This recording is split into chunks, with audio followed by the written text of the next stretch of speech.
on existe parce que j'ai eu, en tant que consommateur, en tant que client, des différentes expériences. Moi, j'étais client sur des magasins sur Marseille, enfin Marseille, la région, quoi. Et j'ai toujours été content de la prestation qui m'était fournie. En fait, c'est un peu une expérience. Quand tu vas dans un magasin, un shop spécialisé, c'est une expérience. Tu viens pas acheter une paire de basket, tu te sers, tu vas en caisse, bonjour, ça coûte tant, merci, au revoir. Nous, on va vous prendre de A à Z, on va vous faire vivre vraiment une vraie expérience. Salut à toutes et à tous, c'est Nico au micro, et vous écoutez Let's Try, le podcast. Dans le LTP, j'ai décidé de partir à la rencontre de toutes les personnalités qui constituent notre milieu. Organisateurs de courses, athlètes élites, ou encore coureurs de milieu ou de fin de peloton, je souhaite, par le biais d'un entretien au format long, entrer dans l'intimité de mes invités au travers de leur histoire, de leur motivation et de leurs petits secrets. Mais avant tout, je souhaite faire de ce podcast un projet participatif.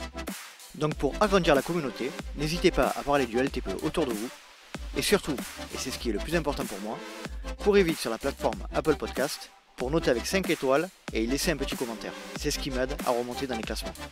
Et passons maintenant à la présentation de l'invité du jour. Dans cet épisode, je m'entretiens avec Bertrand Vaillant, qui est le propriétaire du magasin de running, trail et triathlon Sport Addict d'Aubagne. Il nous a fait l'honneur de nous recevoir avec les distanciations sociales dans son magasin pour évoquer son histoire.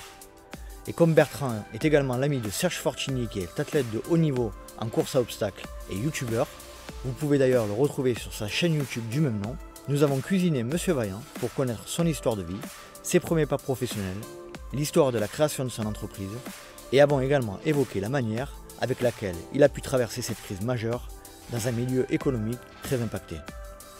Je le remercie pour son accueil et je remercie également Serge de m'avoir accompagné dans cet exercice. Je ne vais pas vous faire patienter plus longtemps et je vous laisse profiter de ma conversation avec Bertrand Vaillant. Ce soir, je suis avec Bertrand et Serge. Et pour cet épisode un peu spécial, ça fait longtemps que je n'ai pas enregistré un épisode en vrai de vrai, avec les distanciations sociales, bien sûr, bien évidemment. On est à plus d'un mètre les uns des autres. On a respecté. Et donc je suis avec Serge et Bertrand dans le shop Sport Addict, qui est géré par Bertrand, mais on en parlera plus en détail tout au long de l'épisode. Et tout d'abord, je voudrais un peu expliquer et présenter Serge qui est avec nous. Salut Serge, comment vas-tu ? Salut Nico, ça va, la forme. Content de partager ce nouveau média pour moi, parce que moi c'est plutôt la vidéo d'habitude. Voilà. Tu vas nous expliquer un petit peu Serge, alors raconte-nous, est-ce que tu peux te présenter en quelques mots ? Donc moi c'est Serge Fortini, je suis coach et athlète donc en run, en crossfit et en course à obstacles. Au niveau international pour ce qui est de la course à obstacles. Je suis tout nouveau youtubeur, je suis un bébé youtubeur dans ce monde cruel de la vidéo depuis quelques mois, donc je vous invite à partager nos différents médias, Let's Try et le mien, vous irez jeter un petit coup d'œil. Je suis également papa d'un petit garçon, César, de 3 ans, et je pense que j'ai à peu près fait le tour de mes différentes qualités. C'est parfait. Pourquoi on est ici tous les trois déjà ? Je pense qu'il y a une petite relation. Alors, relation, c'est pas le bon terme. Hein. C'est pas le bon terme. Une relation amicale, tout du moins. Bonjour Marie. Alors moi, de mon côté, j'explique pourquoi je suis ici. C'est qu'avec Bertrand, on se connaît depuis un certain temps déjà. J'étais client de son magasin depuis quelques années, travaillant sur la région d'Aubagne. Donc j'étais à proximité pour venir dans son shop régulièrement. Mais avant tout, est-ce que Bertrand, tu pourrais te présenter en quelques mots pour nos auditeurs ? Oui, bien sûr, avec plaisir. Moi, Bertrand, j'ai 43 ans, je suis gérant du magasin Sport Addict à Aubagne. J'ai 2 petits garçons de 9 ans et 6 ans. Je vis en concubinage, voilà, tout simplement. Et puis aussi, je pratique moi-même la course à pied, le trail et d'autres activités sportives, mais essentiellement ces deux sports-là. Voilà. C'est parfait. Bertrand, est-ce que tu peux nous expliquer pourquoi vous vous connaissez avec Serge ? Raconte-nous un peu. Serge, c'est un peu une longue histoire aussi. Ça a démarré comme toi, en tant que client dans le magasin. Feeling qui passe plutôt bien. On est amené à se retrouver sur des événements sportifs, puisque Serge est quand même présent sur pas mal d'événements où moi-même je suis présent en tant que partenaire ou sponsor. Je suis également partenaire du club de course à pied auquel il fait partie. Voilà, et donc du coup, c'est lié une petite amitié, enfin une amitié entre nous. Et puis derrière, au-delà de cette amitié, on a essayé de partager notre relation professionnelle. Lui, son coaching, moi, mon activité au magasin, et essayer d'y allier les deux sur des testings, sur des sorties running avec nos clients, où Serge a animé ça. Voilà, je pense que j'ai un peu résumé le truc. Et Dans accessoirement... Dans le monde d'avant. Dans le monde d'avant, mais malheureusement, ouais. Et puis accessoirement, et ce qui me tient à cœur, j'ai également une team d'athlètes pour le magasin, et Serge en fait partie également. Très bien. Voilà. Serge, on va revenir un petit peu à toi. Donc tu disais que tu es athlète de course à obstacles, il me semble. Est-ce que tu peux nous parler un petit peu de cet aspect-là? Alors la course à obstacles, c'est un mélange de trail et d'obstacles assez spécifiques qu'on peut appeler communément les parcours du combattant. Donc la franchise la plus connue est Spartan Race. Il y a eu fut un temps Mud Day et plein d'autres, j'en passerai. Ça permet pour une certaine clientèle, certains athlètes de découvrir le run d'une manière différente, le trail d'une manière différente. Et pour me parler que de moi, effectivement, le trail, j'y suis venu grâce à la course à obstacles. Voilà, il y a quelques années en arrière, où le trail, j'en faisais assez peu, juste pour l'entretien, on va dire ça comme ça, et le plaisir. Et j'ai atteint un autre niveau grâce à la course à obstacles. Très bien. L'idée du podcast aujourd'hui, c'est ce qui m'a été demandé notamment à plusieurs reprises par les auditeurs, c'est connaître un peu plus la vie d'un shop, connaître un peu plus la vie d'un gérant, d'un conseiller de vente. C'est comme ça qu'on vous appelle? Non, enfin, en tout cas, c'est pas comme ça que moi je me considérais. Je suis plutôt un conseiller, tout simplement. Je suis là pour apporter mon analyse et mon expérience, tout simplement. Mais moi, dans le podcast, j'ai l'habitude de commencer par le commencement avec mes invités et j'aime bien parler de l'enfance. Ouais. Et les circonstances, l'environnement dans lequel tu as grandi. Est-ce que tu peux nous parler de cet aspect-là? Tu veux que je te parle de quoi? Le jour de ma naissance jusqu'à aujourd'hui? Pas tellement, non, une enfance sportive, une enfance... dans quelles conditions? Alors en fait, oui, j'ai toujours baigné dans le sport. Alors aujourd'hui, effectivement, mon activité tourne autour du trail, de la course à pied, évidemment, mais j'ai toujours aimé le sport, et même encore aujourd'hui, je regarde, j'écoute énormément de sport, d'une manière générale, très spécifique. J'ai démarré, mon papa m'a initié, m'a lancé dans le judo tout petit. Alors j'ai pas fait une grande carrière dans le judo, hein. Mais en tout cas, j'ai démarré par ça. J'ai suivi mon grand frère qui lui-même a fait du judo et a été champion de France de judo. D'accord. Donc j'ai un grand frère, j'ai une grande sœur. Et donc du coup, j'ai fait 7 ou 8 années de judo. Bon, il s'avérait que finalement, au bout d'un moment, c'était pas vraiment le sport qui m'attirait le plus. Donc du coup, j'en ai essayé d'autres. J'ai essayé du handball, j'ai essayé un peu de volley. Et qu'est-ce que j'ai essayé d'autre? Enfin, pas mal d'autres sports. Et puis, comme tout bon provençal qui se respecte, ça tu t'es mis à la pelote basque. Exactement, mais une pelote une balle un peu plus grande et on s'en sert avec les pieds. Donc ouais, je me suis mis au foot. Et je vois pas du tout ce que c'est. Ouais, non. Et ouais, donc du coup, je me suis mis au ballon au foot. Et assez tardivement, j'ai commencé à 12-13 ans à peu près. Et j'en ai fait une vraie passion et j'ai eu un niveau plutôt intéressant. Alors, je ne suis pas professionnel, loin de là, hein, j'ai un niveau toujours amateur, mais un niveau plutôt sympa avec des matchs en Coupe de France, à l'autre bout de la France. Dans quelle région tu étais? Dans le Var? Non, alors je suis originaire de Marignane. Je suis à Marseille, mais je suis originaire de Marignane. J'ai vécu 25 ans à Marignane, j'ai fait mes études, toute ma vie scolaire là-bas. Et puis après, le boulot a fait que j'ai bougé, mais je suis originaire de Marignane, donc... Voilà, donc le sport fait partie entièrement de ma vie. Je me lève le matin, j'allume mon téléphone, je regarde les infos sport avant même de regarder mes mails professionnels. Pour moi, c'est devenu... Et je regarde tous les sports, au grand désespoir de mon épouse d'ailleurs. Mais je regarde un peu tout et n'importe quoi. Le curling au JO, jusqu'au... voilà. C'est désespérant, mais ouais, passionné de sport. Voilà.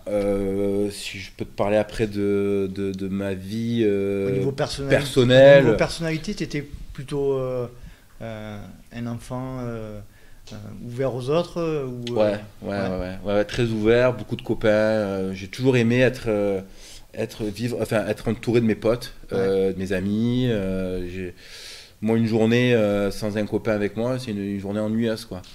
Compliqué de jouer au foot seul contre un mur, de jouer au tennis seul. Non, c'est toujours avec mes potes, du vélo, tout le temps. J'ai eu la chance d'avoir une enfance assez facile. Quand je dis facile, c'est pas forcément économiquement, ni financièrement, c'est plus parce je suis d'une famille très très très modeste. Mais j'ai eu la chance de vivre dans un petit pavillon sur Marignane, au pied des collines. C'était un peu les prémices du trail pour nous, mais et nos parents à l'époque pouvaient nous laisser la journée entière gambader, jouer dans l'insouciance la plus totale et la plus grande confiance. C'était une autre vie. Tu disais tout à l'heure ça. Je sais pas si c'était notre vie ou pas. Ouais. C'était notre monde. Ouais, alors évidemment, parce qu'aujourd'hui avec mes enfants, j'ai pas du tout la même réaction. Je suis beaucoup plus protecteur.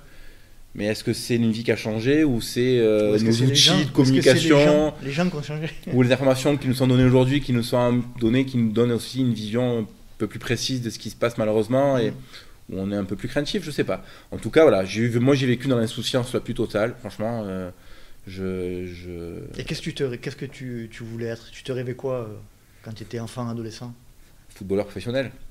Mais j'en avais pas les moyens, j'étais nul. Enfin, j'étais pas assez bon. J'étais pas assez bon. Donc, mais c'était mon rêve ultime. Mais j'étais suffisamment lucide sur le niveau que je pouvais avoir. Et surtout, j'avais une famille qui me remettait les idées en place. Voilà, donc entouré de ma famille, mon frère, ma soeur, mes parents, mes potes, même ma famille, cousins, cousines, oncles et tantes, tout le monde autour de moi, voilà, c'était génial, quoi. Moi, j'ai pas de mauvais souvenirs de mon enfance à proprement parler. Voilà. Et donc tu te lances dans au niveau scolaire, tu embrasses on va dire, quelle formation, quelle carrière tu entames? Alors c'est marrant parce que cette formation scolaire, elle a été un peu chaotique. Ouais. Elle a eu en dents de scie. Quand j'avais une formation, au niveau primaire et au collège, tout se passait très bien, jusqu'au moment où je me suis mis au foot. Et là, à l'école, ça a été compliqué. Et puis mon papa, il a pris une décision pour moi, il m'a fait arrêter le foot tout de suite, très rapidement. C'était l'école avant tout, et je l'en remercie encore aujourd'hui. Donc j'ai repris l'école, j'ai réussi à conjuguer les deux, je n'arrivais pas à le faire, j'étais pris par le foot, je pensais qu'à ça. Et puis quand je me suis remis en selle, je suis revenu un peu plus tard au foot, vers l'âge de 16 ans, à peu près 17 ans. J'y suis revenu et puis l'école, ça a suivi, j'ai réussi à conjuguer les deux, donc c'était cool. Donc moi j'ai un cursus scolaire même un peu chaotique au départ, mais en tout cas j'ai un BTS force de vente, option banque. J'amuse toujours à dire que j'ai eu plusieurs vies dans mon activité professionnelle, puisque effectivement après mon BTS j'ai été embauché par un établissement bancaire. J'y suis resté quelques années et en fait T'étais banquier? Ouais. Banquier proprement parler? Ouais, complètement. Ouais, j'ai démarré comme tout le monde, au départ, par l'accueil. Ouais, parce que j'ai fait le guichet, l'accueil, parce qu'après les guichets n'existaient plus, donc on est passé sur l'accueil, et puis conseiller particulier, voilà. Et en fait, ça me plaisait pas. Ça me plaisait pas, j'allais le matin au boulot avec la boule au ventre, et ça me plaisait pas, ça me correspondait pas, quoi. J'ai fait, et à un moment donné, je me suis dit, bon, mais qu'est-ce que je fais, quoi? J'ai 24-25 ans, est-ce que je fais ça toute ma vie et j'assure effectivement un avenir professionnel sécurisé, ou je tente autre chose? T'avais quel âge quand tu t'es posé toutes ces questions là? 24-25 ans à peu près, hein, peut-être un peu plus tard, peut-être 26-27 ans, pas plus, mais pas plus, quoi. Voilà, quoi, je me voyais pas faire ça, j'étais pas à l'aise, pourtant alors avant même de faire ces études là, je travaillais l'été partir de 16 ans, je travaillais au guichet l'été pour me faire 2-3 sous pour le reste de l'année. Et je trouvais ça super sympa. Mais je travaillais que l'été, donc c'était ponctuel. Donc, et puis après, quand j'ai baigné dedans à temps plein, bon, ça ne me correspondait pas. Donc, sans rentrer dans le détail de ce que les métiers de banquier, mais en tout cas, ça ne me plaisait pas. Voilà, donc j'ai pris le parti de démissionner complètement. On arrête. Je suis passionné par contre, à côté de ça, tout ce qui est technologie, smartphone. Un geek, quoi. Ouais, pas proprement parler, mais j'aime bien tout ce qui est, voilà, Ouais. j'aime bien tous ces produits-là, effectivement. Et puis je me suis dit, j'avais un copain qui travaillait dans la téléphonie mobile. Et je me suis dit, mais. Serge, il rigole. Pourquoi tu rigoles, Serge? Parce qu'on a quelques relations professionnelles. J'ai travaillé dans la téléphonie mobile. Ah ben, les trois, alors. Et voilà. Et ouais, mais ce qui est marrant, c'est qu'on se connaissait même pas. On s'est pas connus dans ce milieu-là, quoi. Donc Des amis effectivement. en commun. Et on a des amis en commun.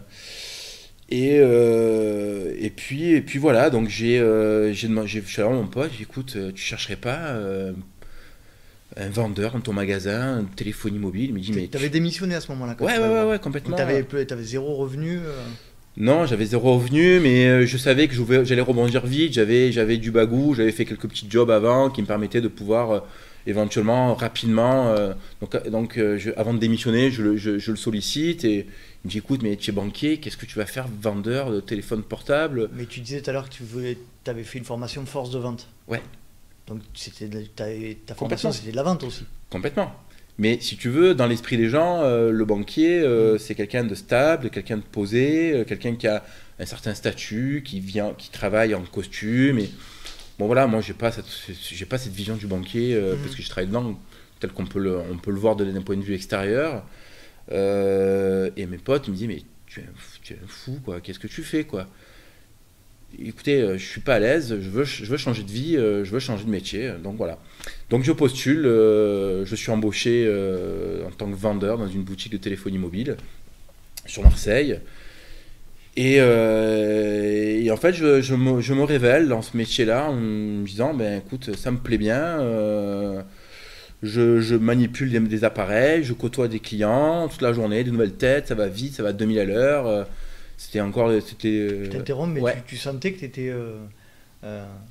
ta personnalité correspondait à la vente depuis petit, ou tu l'as découvert ce jour-là?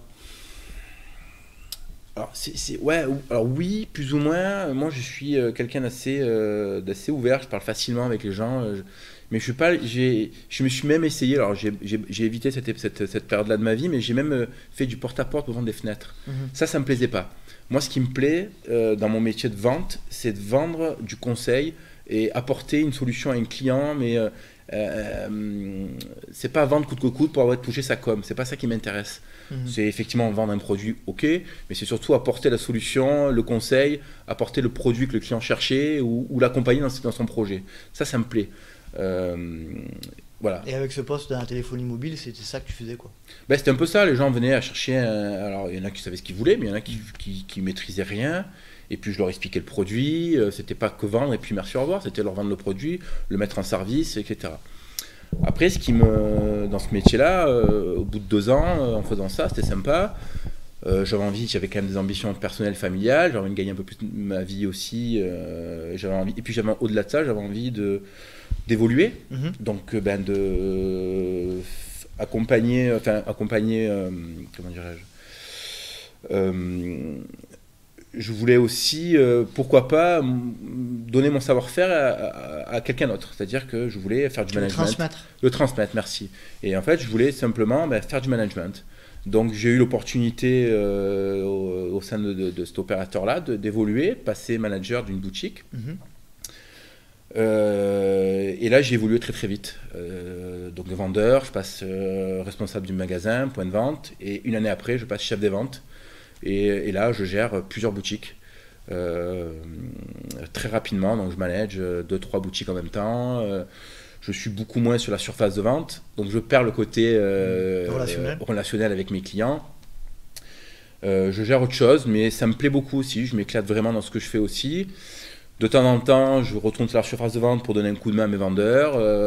Puis même, ça me plaisait, donc j'avais envie de temps en temps de retoucher le téléphone, avoir le contact avec le client. Voilà, donc j'aime ça, j'aime vraiment ça. Et puis voilà, donc après il s'est passé des événements qu'il a fallu que j'arrête. J'en reviendrai peut-être plus tard à cet événement-là. Donc j'ai dû arrêter mon métier de chef des ventes. Si tu veux en Bon, parler, on peut enclencher tout de suite. En fait, hein. Je me suis retrouvé au chômage, tout simplement. Licenciement économique. Donc les magasins que je gère ferment. Non pas parce qu'ils ne marchaient pas, c'est que l'opérateur a mis un plan de licenciement en place et je suis dans la vague. T'as quel âge quand tu te fais licencier?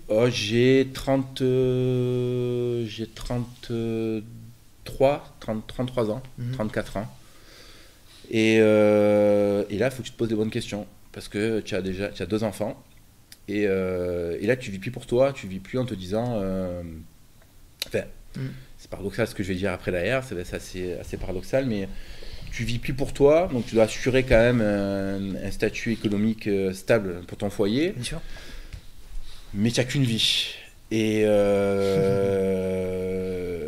là, tu te poses des questions. Tu te dis, ok, soit tu continues à faire ce que tu sais faire, même si ça te plaît, et sans avoir besoin de faire un bilan de compétences, je me pose des questions et je me dis, bon, mais qu'est-ce que je peux faire désormais? Et surtout, qu'est-ce que je sais faire et qu'est-ce que j'aime? Parce que je sais faire, c'est gérer des magasins, et ce que j'aime, c'est la course à pied, c'est le trail, c'est le sport. Et je me dis, mais à ce moment-là, mais pourquoi pas essayer de... Mélanger les deux. Mélanger les deux, quoi.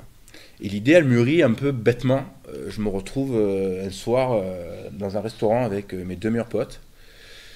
Cite-les, vas-y, n'aie pas peur de les citer. Guillaume Valero et Gilles Bariol, mes deux potes, mes 2 gars sûrs. Qui nous écouteront ou qui nous écouteront pas? Ouais, carrément, bien sûr. Bon, ils ont surtout intérêt, mais ils feront. Je suis pas inquiet pour ça, ils le feront. On se retrouve au resto, tous les 3, pardon, en train de refaire la vie, comme on le fait à chaque fois. Et puis là, ils me disent, mais qu'est-ce que tu as perdu ton boulot? Qu'est-ce que tu vas faire? Alors, ils savent très bien que je rebondis toujours, ils ne sont pas inquiets pour ça, mais ils se posent des questions. Et nous, on est 3 potes, on refait un peu le monde, on pose des questions sur le futur, sur le machin, sur le passé. Et on se dit... Est-ce que vous êtes alcoolisé à ce moment-là? Un petit peu, ouais, carrément. Pour en arriver là, Quand tu refais le monde, t'es un... Bon. C'est plus facile en plus. C'est beaucoup plus facile. Avec parcimonie. Ouais, avec modération. Avec carrément. modération. Avec modération, carrément, toujours. Et sans masque à l'époque. Et sans masque à l'époque. Et voilà, et puis il me pose la même question, qu'est-ce que tu vas faire? Et puis je leur dis bêtement, je sais pas trop, mais j'aime le sport, je sais gérer, c'est mon job, c'est mon truc. Et on se dit, mais monte un magasin. Et je leur dis, mais les gars, ouais, mais seul, j'y vais pas, quoi. Et il me dit, non, on te suit. Donc dans mon magasin aujourd'hui, il y a Bertrand, le gérant, et derrière, j'ai 2 associés qui me suivent. Ils sont pas là. Ils sont jamais au magasin. Ils sont pas là, mais ils sont là. Ils sont pas là, mais ils sont là parce qu'ils ont leur vie aussi professionnelle. On s'est connus au BTS ensemble, on était en BTS ensemble, donc eux ils sont encore dans la banque, avec des postes différents, mais ils sont tous les 2 banquiers. Et il me dit, nous on te suit, quoi. On se lance un projet à 3, on part dans ce projet-là, et nous on sait que tu géreras le truc, mais on t'accompagne financièrement, on t'accompagnera également dans le projet humainement, on sera là pour se remonter les manches s'il y a besoin, au départ, aucun problème. Et je te coupe, mais à ce moment-là, tu es au chômage du coup, et ouais. Par rapport au licenciement. Ouais. Et tu as mis, j'anticipe un peu la Bien suite, sûr. mais tu as mis un peu des billes au départ toi aussi? Ah, on a mis des billes tous Vous les avez 3. mis des billes tous les 3. On a des billes tous les 3 là-dedans, on a mis de l'argent, beaucoup d'argent au départ, pour lancer le projet. Les banques maîtrisant bien le sujet, on savait très bien comment ça allait se passer, donc oui, on a mis de l'argent. Vous partiez, comme dit Mathieu Stéphanie, avec un unfair advantage. C'est Ouais, un avantage injuste. Complètement. Deux banquiers et... Ouais, alors oui, alors deux banquiers, mais on a aussi, je pense, cette intelligence-là de faire la part des choses, c'est-à-dire que on mélange pas le boulot et on mélange pas le perso. Et le perso, c'est-à-dire que on fait tout pour pas passer par les banques sur lesquelles ils travaillent. Ah oui. Donc on veut éviter qu'il y ait un conflit d'intérêts, on veut éviter que si il y a s'il y a catastrophe et que ça fonctionne pas, qu'ils se retrouvent en porte-à-faux dans leur job. Voilà, on évite Donc tout vous ça. vous lancez.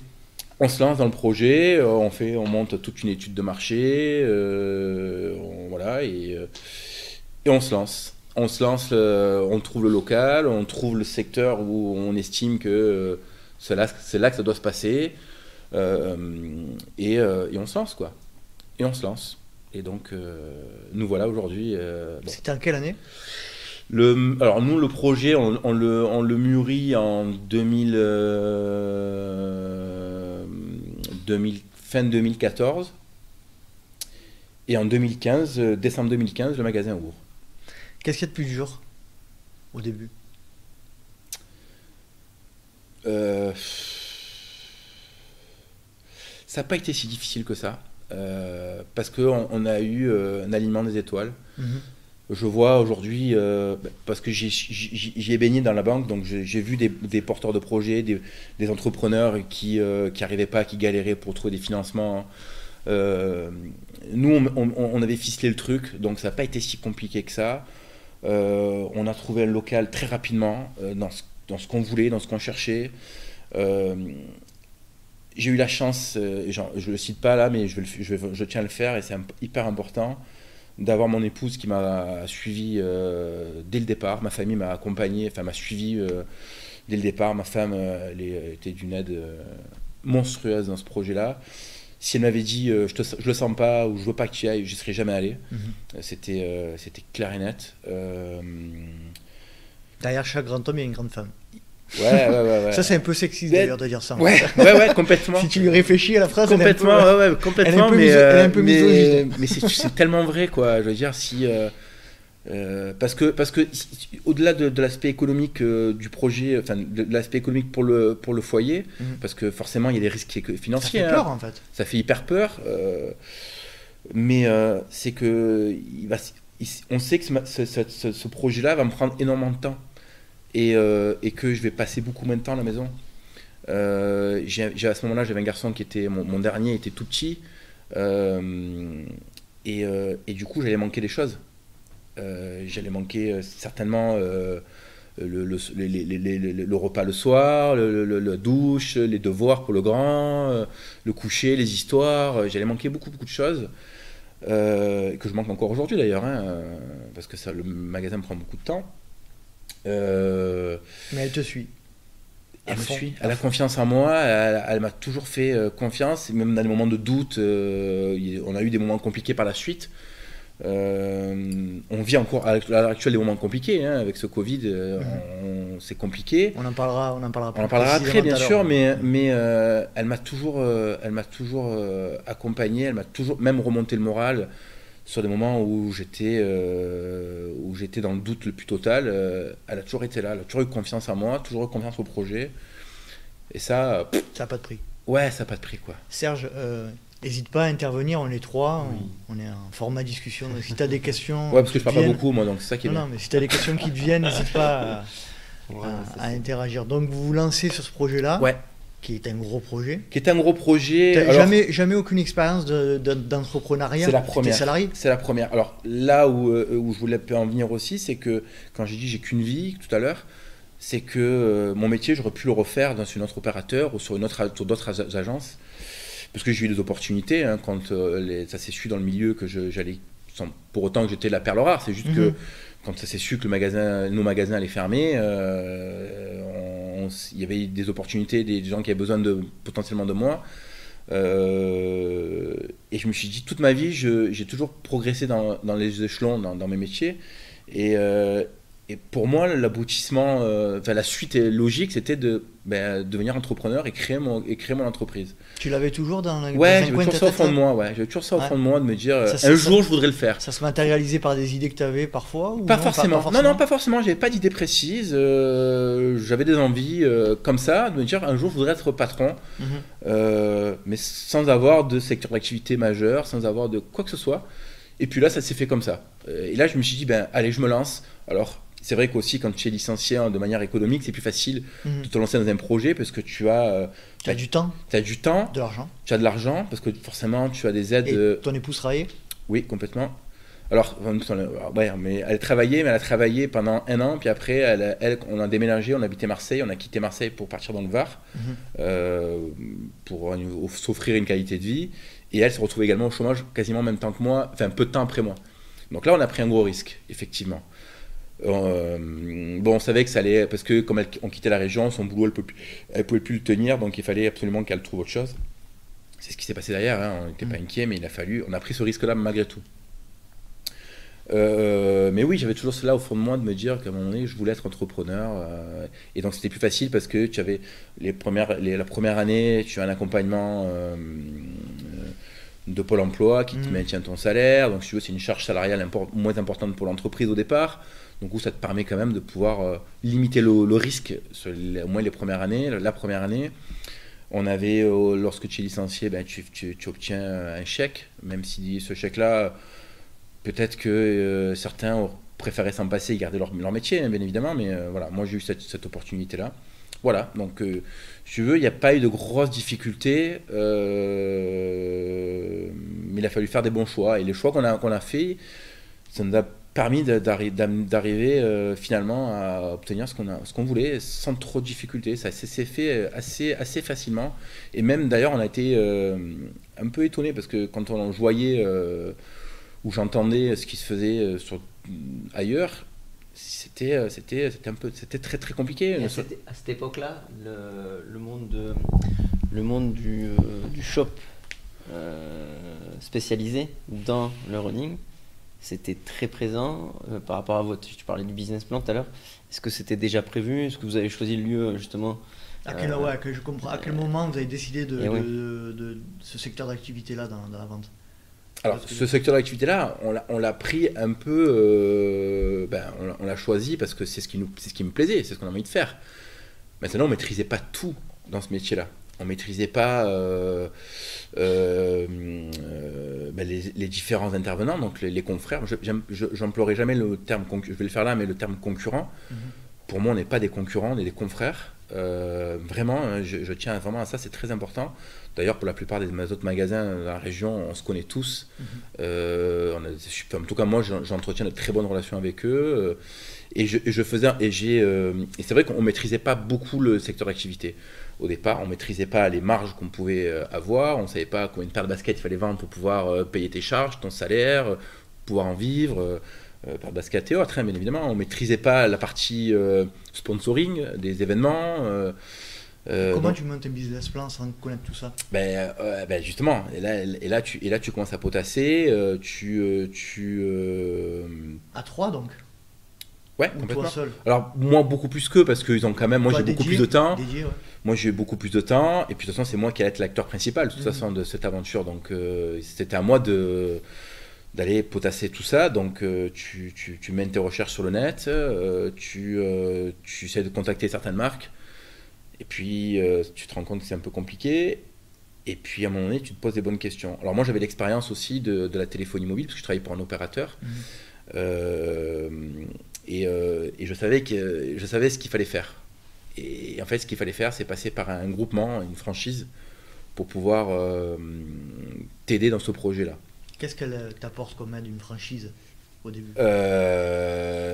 Beaucoup de choses. Elle t'apporte déjà l'accompagnement dans ce fameux business plan. Alors nous, on l'avait quand même vachement bien ficelé, puisqu'on avait déjà trouvé le local. On avait des infos, j'avais réussi à avoir des infos à droite et à gauche sur les marges que tu pouvais faire, les chiffres d'affaires que tu pouvais faire. Et puis après, je savais aussi qu'il fallait, quoi qu'il arrive, je pense, me rapprocher d'une enseigne, d'une franchise, pour pouvoir développer ton business beaucoup plus rapidement. Parce qu'elle va t'apporter de la communication, elle va t'apporter son accompagnement sur des opérations commerciales, elle va t'apporter son accompagnement sur un site internet que tu n'as pas, donc il faut que tu le construis ce site internet, donc elle te le met à disposition.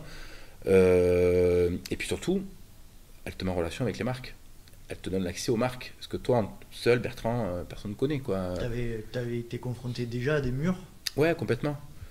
Complètement. Et puis moi, j'avais l'expérience, encore une fois, de la téléphonie mobile. Tu sais, aujourd'hui, sur le marché de la téléphonie mobile, tu n'as que des gros opérateurs qui ont leur boutique physique. Et les petits magasins qu'on a connus il y a 20 ans, 30 ans en arrière, enfin 20 ans, 25 ans en arrière, ça n'existe plus. Les multi-opérateurs, ça n'existe plus. Donc voilà, il faut passer par ce genre de groupement-là pour avoir... Et puis moi, ce qui me plaisait aussi dans le projet, que j'allais mener, c'est que je voulais, dans mon métier, apporter un vrai conseil aux clients, une vraie expérience. Sauf que moi, j'étais client, donc consommateur, dans ces magasins spécialisés, mais j'avais aucune technique de vente. Pour ce genre de service, je parle, pour ce genre de produit. Mais techniquement, les produits, je connaissais les produits que je consommais, mais il existe des centaines et des centaines de produits, je ne les connaissais pas tous. Je ne connaissais pas toutes les marques, je n'avais pas consommé toutes les marques. Par exemple, le triathlon, je ne connaissais pas grand-chose de triathlon. Et si je partais seul à l'aventure comme ça, je risquais de passer pour un blaireau vis-à-vis de mes clients. Et ça, il en était hors de question. Je voulais vraiment maîtriser mon sujet. Et donc il a fallu, pour moi il était évident qu'il fallait que je passe par cette phase-là d'accompagnement donc d'une franchise qui elle va te former, puisqu'elle met à disposition des formations, des outils de vente au monde du running, du trail, voire même et du triathlon. Donc voilà, pour moi c'était juste essentiel, quoi.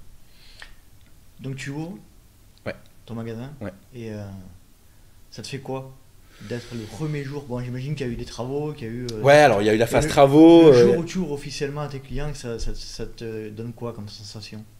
Alors la première sensation qui me vient à l'esprit et que j'ai ressentie, c'est de la trouille. C'est la première fois de ma vie que j'ai eu autant la trouille. De me retrouver livré à moi-même, de ne plus avoir un patron un patron qui va t'assurer ton salaire à la fin du mois. Et là, tu dois assurer... alors, je parle même pas de l'aspect économique du foyer. Tu dois assurer les charges de ton entreprise, tu dois assurer tout ça. Et surtout, tu dois assurer et assumer tes premiers clients. Et ça, j'avais peur. J'avais peur de me planter, de bafouiller, de dire des bêtises. J'avais la trouille. Je voulais vraiment être bon. Je voulais être bon dans mon métier. Je voulais surtout pas qu'il y ait un de mes clients puisse dire... Ce magasin-là, j'y suis allé, le mec il comprend rien ou il tremble tellement que non, je voulais vraiment être très très bon, voilà. Donc ça a été les 2-3 premiers jours, ça a été, ou la première semaine, ça a été ça.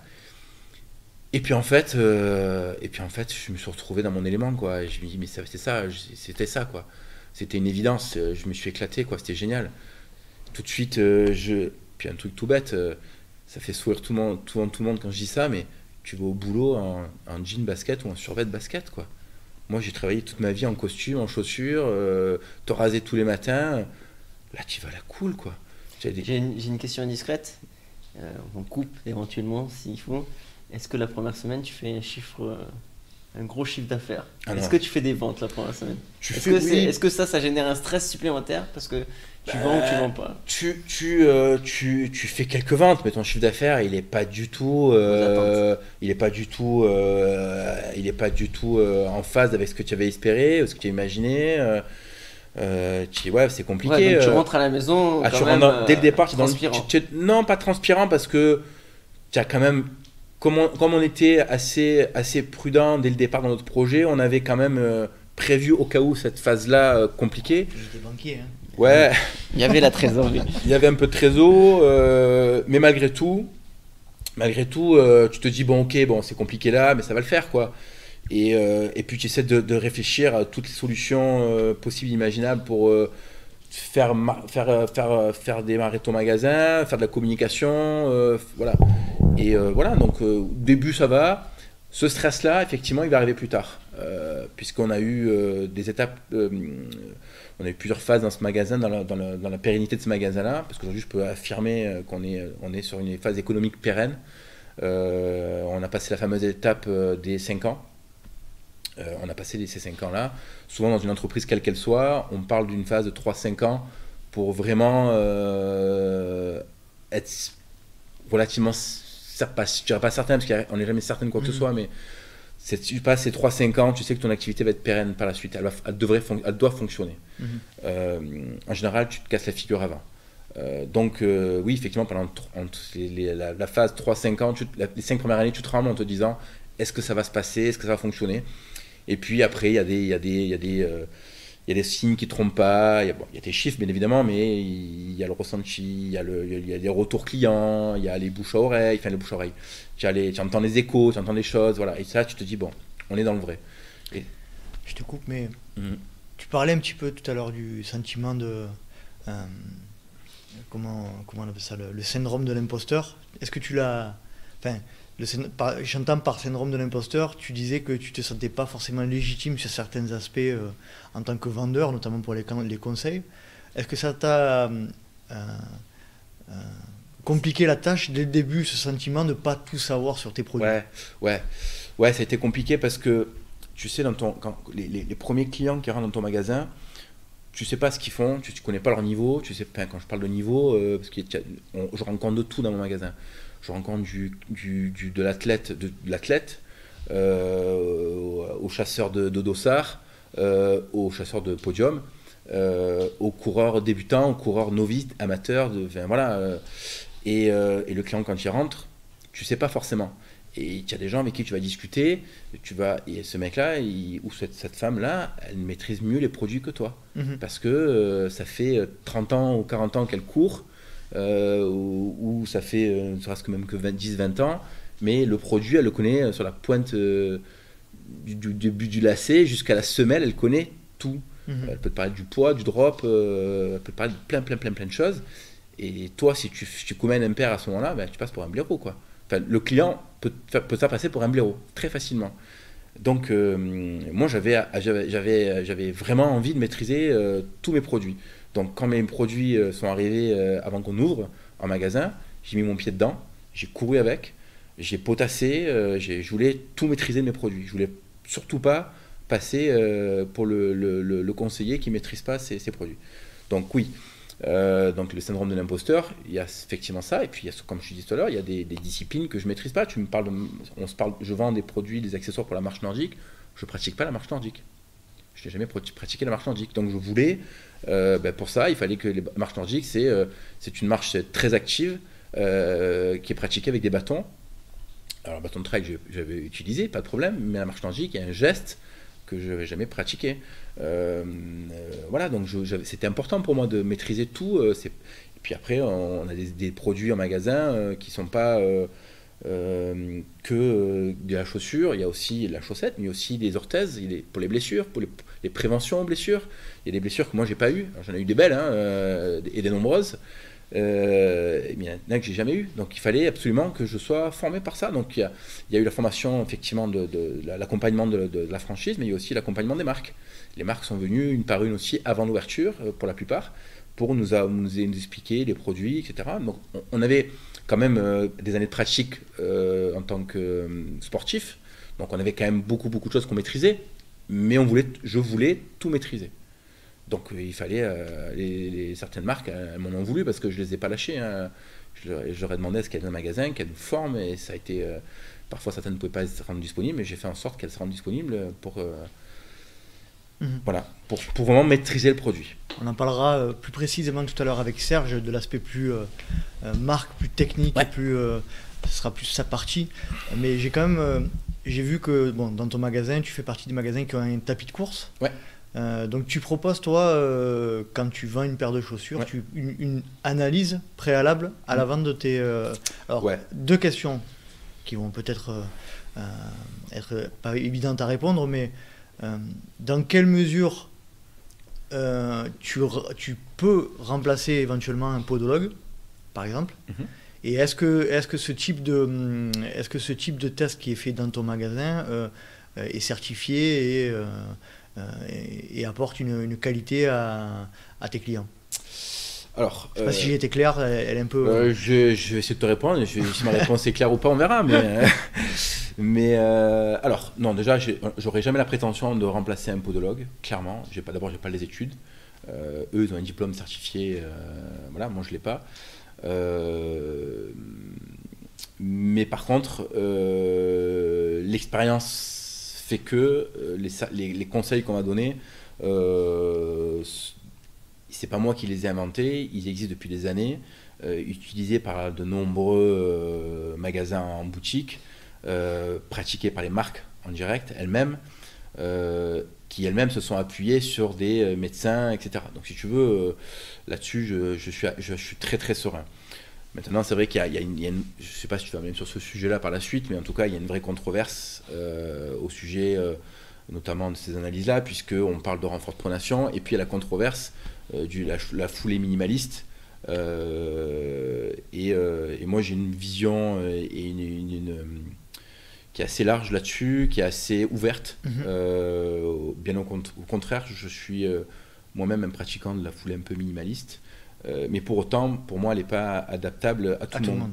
Et il faut le faire là encore avec parcimonie. Je ne suis pas un ayatollah du minimalisme, loin de là.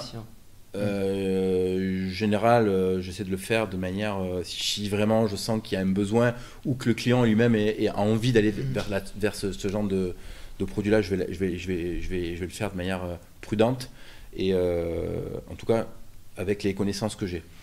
Donc non, pour revenir à ta question initiale, le podologue, non, pas du tout. D'ailleurs, même, je travaille avec beaucoup de podologues et c'est super intéressant parce que j'ai quelques podologues avec qui je bosse qui m'envoient leurs patients avec des fiches pré-remplies de leurs patients avec le type de chaussures qu'il faut, le type de drop, le poids.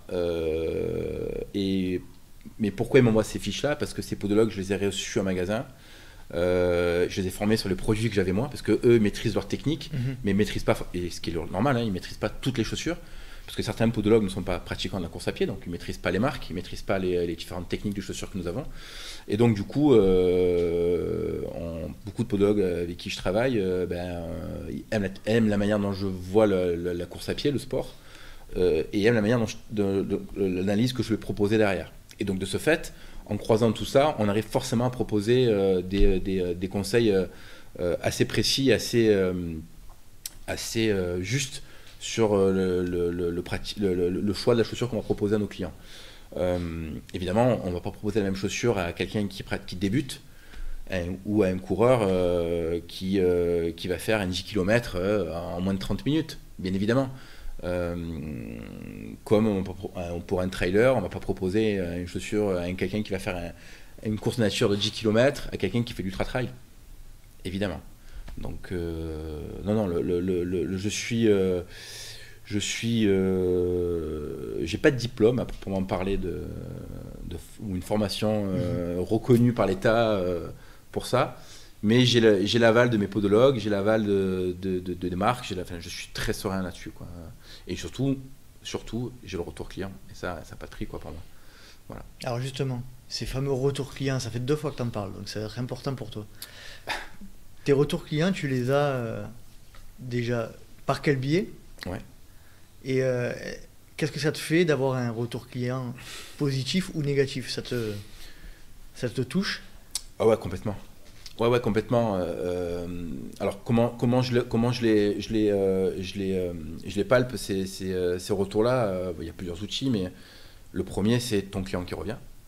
Déjà, si ton client revient, c'est que le fameux retour client. Et ouais, si ton client revient pour renouveler ses chaussures, c'est que déjà, déjà ce client-là, tu l'as capté, donc déjà, c'est plutôt une bonne nouvelle. Et en plus, si ce client-là, il te recommande à des copains à lui. Alors là, tu sais que c'est dans le vrai.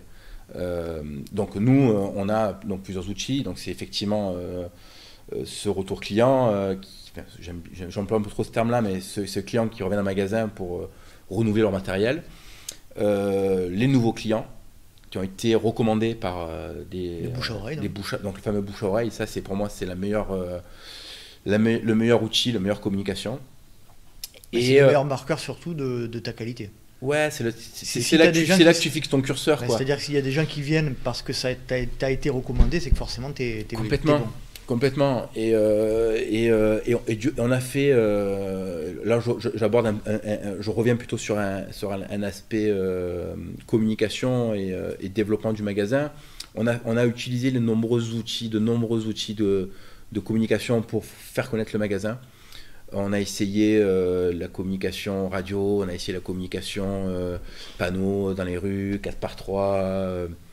Les réseaux sociaux, bien évidemment, qui est devenu un outil indispensable et hyper fort dans la société actuelle. Et en fait, on s'est rendu compte d'une chose, on a mis beaucoup d'argent dans ces projets-là, dans ces outils-là. Le seul outil qui fonctionne, c'est le bouche à oreille. Aujourd'hui, on a tout arrêté, si ce n'est les réseaux sociaux, parce que ça, c'est un outil qui permet également de faire vivre ta page, mais et surtout qui permet de garder un lien avec tes clients. De garder un lien avec tes clients, ça c'est très important. En fait, on a tout arrêté. En fait, tu fais pas d'acquisition autre. Majoritairement, tu fais pas d'acquisition autre que par le bouche à oreille, quoi. Exactement. Ça, après, ça arrive, mais je vais parler pour ma partie en tant que coach.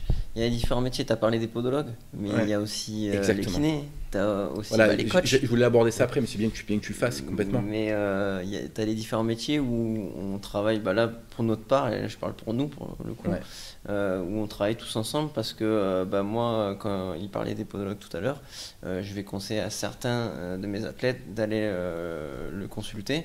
Parce qu'il va leur falloir une chaussure assez spécifique. Spécifique par exemple pour la course à obstacles, mais également au niveau trail ou run. Et c'est vrai qu'on a tous un œil un petit peu différent. Et c'est ça qui est super intéressant. Parce qu'on a l'échange autant avec notre kiné qu'on a en commun. Bonjour Jérémy. Ou autant avec le podologue. Donc c'est vrai que ça c'est vraiment... Je pense que c'est un curseur assez fort et là pour le coup là c'est plus du bouche à oreille puisque là on parle en tant que professionnel et autant Bertrand que moi on peut avoir nos retours clients. C'est un réseau en fait. Là ça devient un réseau. Parce que si tu veux d'abord toi-même qui es pratiquant, tu as forcément fait de nombreux stages chez ton kiné ou chez ton ostéo, potentiellement tu portes des semelles orthopédiques. Surtout chez mon podologue. Que je salue Damien sur Marseille, Damien Paré. Salut Damien. On te connaît tous, c'est bizarre. Ouais, Damien a une très bonne réputation. Je pose pas avec lui en l'occurrence, mais par contre je sais qu'il jouit d'une très très bonne réputation. Moi il m'a littéralement fait disparaître mon TFL. Donc, voilà. Et donc voilà, ça c'est. Et si tu veux, moi j'irai jamais en contradiction avec le podo, le sachant. Le sachant. Exactement. C'est lui qui a raison. Et puis de toute façon, si ton client, enfin moi je parle de client et non pas de patient, mais si ton client vient au magasin avec le conseil de soit de son médecin généraliste, ce qui est plus rare, mais en tout cas ça peut arriver, parce qu'il y a des médecins généralistes, notamment le mien qui est sportif, qui est triathlète, ton kiné, ton ostéo, ton podo, je pourrais dire ce que je voudrais, c'est lui qui aura raison. Sauf s'il va dire, moi j'ai mon idée, mais Bertrand te conseillera mieux que moi. Mais dans ma fiche, je vais lui noter moi les prédispositions que le produit doit avoir pour que je puisse. Voilà. C'est bien parce que je ne sais pas où je voulais en venir. On parle tellement que je ne sais même plus où je voulais en venir. Comment tu construisais ta clientèle? Voilà. Et donc, si tu veux, en fait, il y a tout un microcosme autour du coureur qu'on a tous, donc le kiné, ostéo, etc. Et donc, on se doit de travailler intelligemment et de manière avec une vision un peu commune. Alors, bien sûr, il y a des podologues, des ostéos et des kinés qui ont des visions différentes de la course à pied, de la manière dont on doit courir, etc. Donc moi je conjugue avec ça, mais d'une manière générale, ceux avec qui je m'entoure, on a plus ou moins la même vision. Donc c'est plutôt intéressant. Voilà. Pour revenir après à la communication du magasin, je travaille beaucoup avec eux, mais il n'y a que le bouche à oreille qui fonctionne. Pour moi, il n'y a que ça, et ça c'est hyper important. Alors après il y a effectivement les réseaux sociaux, quand tu vas sur tes commentaires, que tu as que des notes, ça oscille entre 1 et 5 étoiles je crois, et que tu as que les 5 étoiles, tu sais que tu es dans le vrai, et que tu en as beaucoup surtout, donc tu sais que tu es dans le vrai, et à contrario, quand tu as des mauvaises, tu le vis très mal. En tout cas moi c'est comme ça que je me dis pas, On parle toujours des trains qui arrivent en retard. Ouais, mais complètement, exactement. Mais complètement. Et ça, moi, je le vis mal parce que j'insiste sur ça, mais je suis pas un vendeur. Alors bien sûr, je gagne ma vie avec ce métier-là, clairement. Mais moi, ma priorité, c'est vraiment d'apporter le bon conseil et la bonne analyse pour mon client. Si je me prends des sales commentaires, bon, je m'en rends un peu des fleurs, mais ça m'arrive que très rarement, voire pas, ou enfin j'en ai eu très peu, vraiment très très peu, je le vis mal. Par contre, effectivement, en tout cas, j'en ai eu très peu via le biais des réseaux sociaux. Maintenant, après, je peux pas plaire à tout le monde, parce que peut-être que chez un de mes confrères, il y a un feeling qui passe mieux avec le vendeur ou le patron que moi. Et ça, malheureusement, on peut rien y faire, hein, c'est comme ça, c'est humain, je peux pas plaire à tout le monde. Ça, par contre, j'ai pris mon parti de ça, même si au début, je vivais très très mal. Ça, je l'ai compris. Par contre, quand les gens l'affirment ou que c'est pas justifié, ou que c'est pas juste, ça, c'est dur. Parce que, tu sais, je prends souvent cette expression-là, mais un client content va en parler à une personne, 2 personnes. Un client mécontent, il va en parler à 10 personnes. Et l'effet boule de neige, il peut aller dans l'autre sens. Il va plus vite dans l'autre sens. Et il va beaucoup plus vite dans l'autre sens. Et moi, déjà, je me refuse catégoriquement à ce que ça puisse m'arriver parce que je donne vraiment le meilleur de moi-même à chaque fois. Alors, je sais pas si les gens le ressentent, mais en tout cas, moi, je vais jamais vendre une paire de baskets. Et ça, peut-être qu'on abordera le sujet après, mais dans un esprit commercial. C'est parce que si ce client-là, tu vends la paire de baskets, soit la plus chère, soit parce que il faut la vendre vite fait, parce que c'est l'ancien monde, ça, hein, du commerce. Ouais. Je pense qu'on a un peu changé par rapport à cet aspect-là. Vous, notamment les commerçants. Nous, ouais, parce que surtout nous, les commerces de proximité. Il existe d'autres réseaux de vente, comme Internet, comme la grande distribution. Enfin, j'appelle ça la grande distribution, mais les grandes enseignes, où ils en font du volume et ils n'ont pas besoin de se poser ce genre de questions-là. Ça passe ou ça casse, ça marche pas, c'est pas grave. C'est un peu péjoratif ce que je dis, mais c'est un peu réducteur, pardon, mais ils ont les mêmes problématiques que toi, mais c'est pas à une échelle moins importante. C'est pas la même échelle. C'est pas la même échelle. Toi, l'impact est direct. Voilà, moi l'impact il est direct, je vais le ressentir tout de suite. Si je me plante sur et de manière volontaire surtout avec un coureur, et que ce coureur en plus il va être dans un club, tu peux être certain que le club il n'y en aura plus dans ton magasin. Et moi, je me dois vraiment d'être hyper vigilant là-dessus. Je fais vraiment très attention à ça.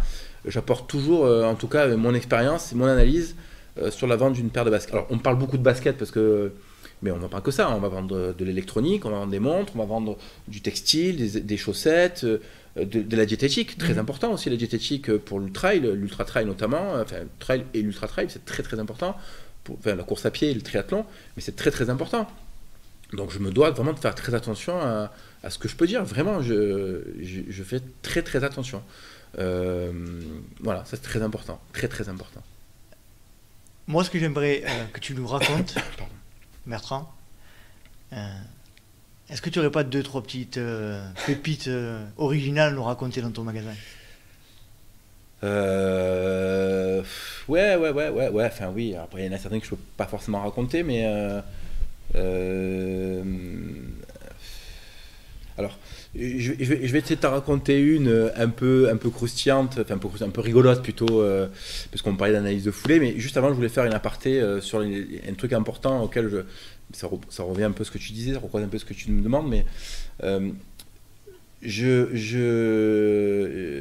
j'anime tous les jeudis soirs des sorties, enfin, quand on pouvait le faire, mais on ne peut plus le faire malheureusement, des sorties avec mes clients, des sorties running, qui est née d'une idée, des discussions avec des clients, etc. Et en fait, ça c'est important, c'est pas une anecdote croustillante, mais en tout cas c'est un truc important. Est né derrière une belle amitié avec des gens que j'ai rencontrés. Serge, du coup, c'est super bien parce que Serge anime ces sorties-là, qui est notre coach. Mais au-delà de ça, c'est qu'on a créé un vrai lien d'amitié avec beaucoup de personnes dans ce groupe de jeudi soir. On fait juste un footing au départ, et puis derrière, il a été amené à ce qu'on fasse des sorties en off le week-end entre potes. On est parti faire des repas entre nous, des restos, quelques beuveries. Voilà. Ça, c'est des super belles rencontres que tu fais dans ce genre de métier aussi, et ça, c'est top. Alors après, pour répondre vraiment à ta question, Ouais, il y a eu quelques petits trucs un peu rigolotes. On parlait tout à l'heure d'analyse de foulée et souvent les gens quand ils montent sur le tapis, pour ceux qui n'ont jamais fait, on peut l'appréhension du tapis. C'est pas évident de courir sur un tapis finalement. Pour la première fois en tout cas, c'est pas évident. Et là malheureusement ce jour-là, ça n'a vraiment pas été évident. Une dame vient en magasin pour acheter une paire de baskets. Elle n'avait jamais couru de sa vie en footing. Elle voulait démarrer, elle voulait être bien équipée, avoir un bon conseil. Et donc du coup, je lui propose de faire une analyse de foulée. Donc l'analyse de foulée, c'est on monte sur le tapis de course. Je démarre le tapis, on augmente la vitesse progressivement jusqu'à atteindre une foulée, on va dire relativement normale pour le coureur. On a une caméra qui est positionnée derrière et qui va filmer la personne. Donc on la fait courir pieds nus pour regarder ses appuis, vérifier les différents types de courses qu'elle pourrait avoir. Et donc la dame, je la fais courir. Et je suis à côté d'elle et tout se passe super bien, dans la joie, la bonne humeur. Et puis quand j'ai fini de capter l'image que j'avais besoin de capter, et je lui dis, voilà, c'est terminé.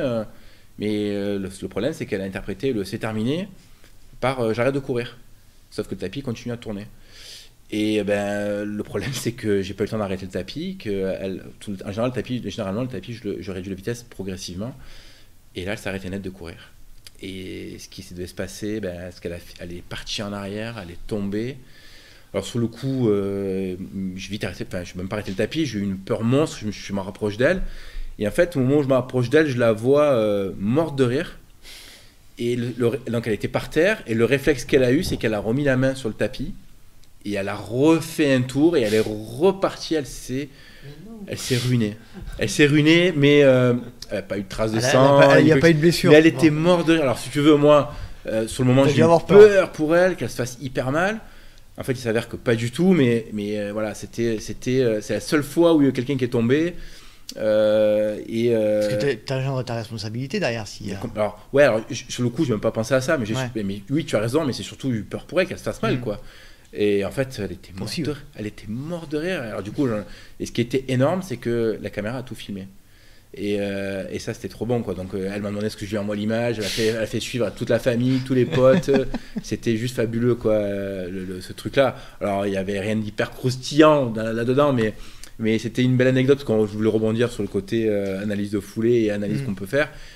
Oui, des fois il y a quelques péripéties comme ça. Tu parlais tout à l'heure de la communauté que tu as créée. Ouais. J'ai l'impression que dans les commerces d'aujourd'hui, c'est important de créer des événements, des communautés, des... Alors moi au départ... Tu l'as fait naturellement, toi? Non, enfin oui, je me suis pas appuyé sur ce qui se faisait ailleurs parce que j'en ressentais pas le besoin. Surtout qu'en plus, ce qu'il faut savoir, c'est qu'au début où j'ai ouvert le magasin, en 2015, j'étais HS pour la course à pied. Je pouvais pas courir, je courais plus depuis 1 an. Je me rappelle. Ouais, et je pouvais pas courir, j'ai longtemps pas pu courir, j'avais contre-indication médicale et du coup donc je pouvais pas le faire ce truc-là. Mais sauf que donc ça me venait pas l'idée de lancer ce projet-là, quoi. Et en fait, en discutant avec beaucoup de clientes, c'est tout venu des femmes au départ, je me suis rendu compte que beaucoup de femmes l'hiver ne couraient pas la nuit après le boulot, après leur journée de travail ou autre, parce qu'elles avaient peur. Elles avaient peur également d'aller partir en colline toutes seules, parce que elles attendaient que le mari soit dispo le week-end, s'il était dispo pour aller courir avec lui, sinon elles n'allaient pas toutes seules, elles ont peur d'aller courir toutes seules, parce qu'elles entendent beaucoup de choses, parce qu'elles ont vu beaucoup de choses, parce que voilà, donc c'est et puis je me suis dit mais c'est dommage, quoi, vous perdez quelque chose, quoi. Donc je me dis pourquoi pas lancer ce projet là de lancer ça. Et j'ai essayé de m'appuyer sur des copains à moi, par la suite Serge, mais il y avait d'autres personnes au départ. Je me suis appuyé sur des copains qui faisaient partie de mon team, parce que j'ai une team de coureurs qui courent pour les couleurs du magasin. Et voilà, qui ont animé au départ ces sorties-là. Je ne savais pas si ça allait marcher, ça n'allait pas marcher. On a démarré, on était 4-5. Et puis il y a eu l'effet boule de neige. Alors il est clair que par contre moi j'ai pas la vocation à être un club. On m'a souvent demandé où créer un club, etc. Je dis, non, moi je suis pas un club. Les clubs c'est leur leur truc. Moi, je veux pas d'abord les empiéter ce qu'ils font, même s'il n'y a pas de concurrence entre nous, hein, parce que je travaille avec tous les clubs de la région. C'est un moment de partage, quoi. C'est un moment de partage, de convivialité. Ça finit souvent autour d'une bière. Après, avant. Comment ? Avant. Non, on évite, on évite, on évite. Mais et puis c'est super bien parce que du coup, on a vu progresser des gens, on a vu des gens qui couraient jamais en colline parce que c'était insurmontable pour eux. Et puis finalement, ils se sont rendus compte que petit à petit, ils pouvaient franchir des étapes et faire des choses aujourd'hui, faire de l'ultra alors qu'ils n'auraient jamais pensé à faire ce genre de choses-là. Pour de la course sur route, faire du marathon alors qu'ils n'auraient jamais pensé faire ce genre de choses-là. Voilà, donc non, c'est super. Et puis tu rencontres des. Alors on dirait c'est un peu comme un club, mais après, nous, c'est quand même, comme c'est gratuit, que c'est très ouvert, il n'y a pas de cotisation, on n'impose rien. Donc du coup, c'est très. Il n'y a pas de président d'assemblée générale Non, du club, de l'association. Il n'y a pas de conflit sur le. Non, enfin voilà. Même si la majorité des clubs avec qui je travaille, ça se passe, il n'y a pas ces problématiques-là, mais enfin. Voilà, nous c'est on vient, tu viens pas, pas grave quoi. On se retrouve des fois à courir, on était 2 ou 3, bon généralement on est quand même 10-15, voilà. Donc, mais c'est vrai qu'il y a même des clubs qui se sont joints à nous pour les sorties parce qu'ils trouvaient super sympa ce qu'on faisait. Bon voilà, c'est cool. Donc, très bien. Mais j'ai pas pour vocation d'être un club, ça c'est clair quand même. On est dans une période un peu particulière en ce moment là. Lié à certain virus. Tu peux nous parler de cet aspect-là par rapport à ton magasin ? Ouais, je suis en plein dedans. Donc, alors moi, je suis très partagé parce que on a eu plusieurs phases en tant qu'entrepreneur. En tout cas, je parle pour notre secteur d'activité, parce que là, dans ce que je vais dire, je vais englober, je pense, mes confrères. Ça a été très compliqué au début. Quand on a appris qu'on allait être confiné et que nos commerces allaient fermer, on s'est dit on va droit dans le mur quoi. On savait pas combien de temps on allait être fermé, on savait pas comment on allait devoir assumer les charges parce qu'on a on a des charges fixes importantes, hein. On a des loyers, on a des crédits, on a des salaires, on a des fournisseurs, des impôts à payer, donc très très très compliqué. Lors du premier confinement, tout de suite le président a pris la parole et a expliqué qu'il allait accompagner les entreprises, quelles qu'elles soient, pour pas nous laisser tomber quoi. Alors bien sûr, on a envie de faire confiance aux politiques, mais on ne sait pas ce qu'il va nous proposer. Et puis il s'avère qu'on a eu effectivement accès à des aides.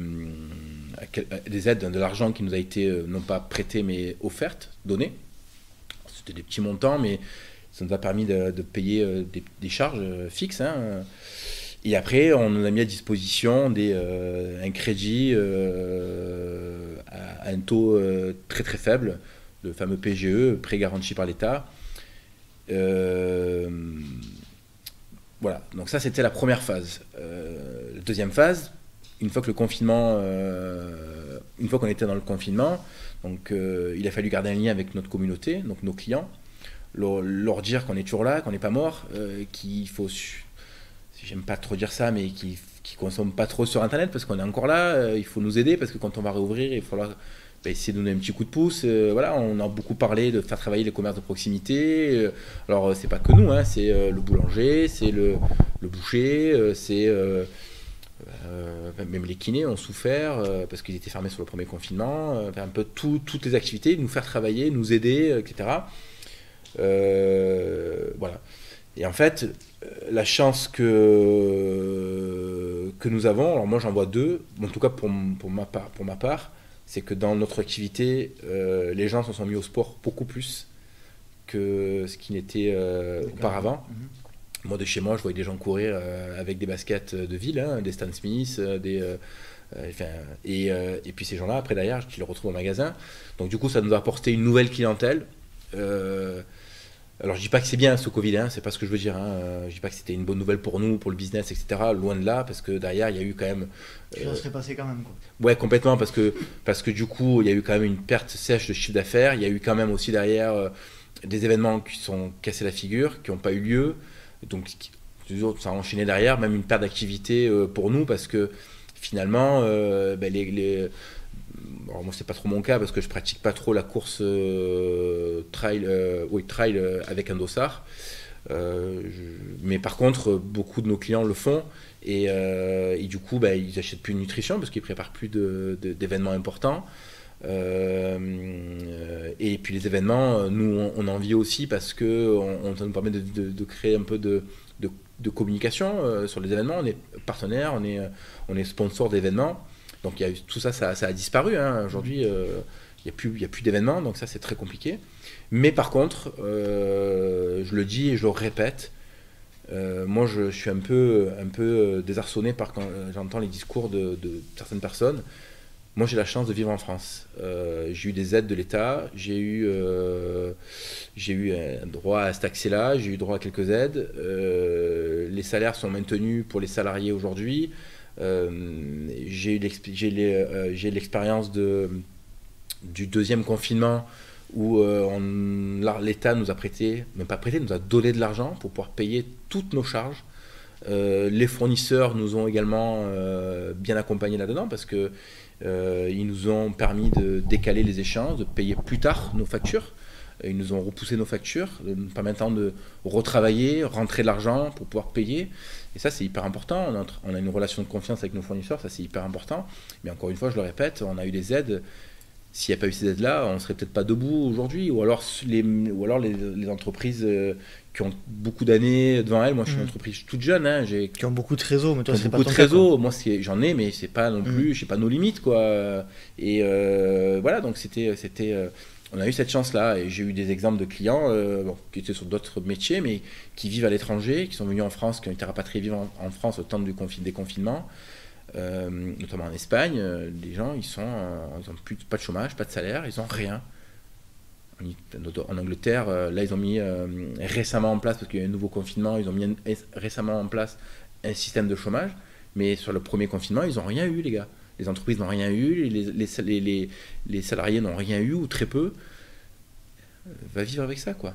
Nous on a de la chance. Je pense que les gens qui s'en plaignent oublient un peu ça, vraiment. Alors je monte pas au créneau non, c'est une réalité. Mais c'est une réalité. Je pense que c'est une réalité aujourd'hui, quoi. J'ai l'impression que, alors bien sûr qu'on râle, bien sûr que moi ça me plaît pas de rentrer chez moi à 18h. Je fais quasiment plus de sport parce que le magasin je le ferme, je rentre chez moi. Le matin je m'occupe de ma famille et j'ai pas le temps de faire du sport avant d'aller travailler. Donc ouais, c'est compliqué, c'est très compliqué, mais je suis debout, mon magasin est debout, moi je suis debout, ma famille est debout.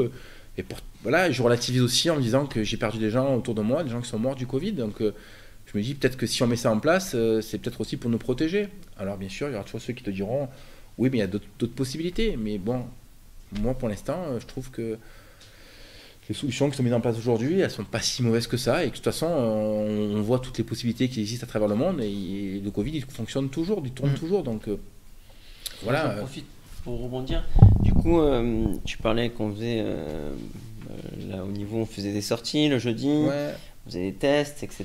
Donc là aujourd'hui, on peut plus faire grand chose. Ouais, par exemple, ouais, exactement. Est-ce que tu prévois, toi, là on va parler un peu d'avenir, on parle de passé depuis le début.